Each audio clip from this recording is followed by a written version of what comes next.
Bago ngayong gabi, nagliyab ang isang lancha na may kargang gasolina at diesel sa Zamboanga City. Sa Dipakulaw, Aurora naman, isang gasolinahan ang nasunog na ikinasawi ng isa nitong empleyado. May report si Rafi Tima. Yan o.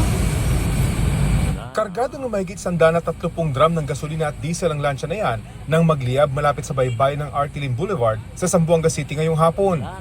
Patungo sa ng tawi-tawi ng lansya. Patuloy na iniimbestigahan ang pinagmulan ng apoy. Wala namang nasaktan. Ayon sa mga saksi, agad nakatalon sa tubig ang 3 tripulanteng sakay ng lansya. Isang gasolinahan naman ang nasunog sa Dipakulaw, Aurora. Isang empleyado ng gasolinahan ang nasawi. Nagpapagaling naman sa ospital ang isa pang nasugatan. Iniimbestigahan pa ang insidente. Wala pang pahayag ang pamunuan ng gasolinahan. Nasunog naman ang puneraryang yan sa Santo Domingo, Ilocos Sur. Isang PWD ang nasawi matapos matrap. Wala umano ang ina ng biktima at caretaker ng punerarya nang mangyari ang sunog. Hindi patukoy ang pinagmulan ng apoy at ang halaga ng pinsala. Sinusubukan pang hinga ng pahayag ang may-ari ng punerarya. Grabe yung kapal, guys.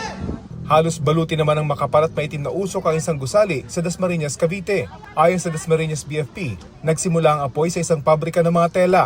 Walang naiulat na nasugatan o nasawi. Patuloy na iniimbestigahan ang insidente. Rafi Tima, GMA News.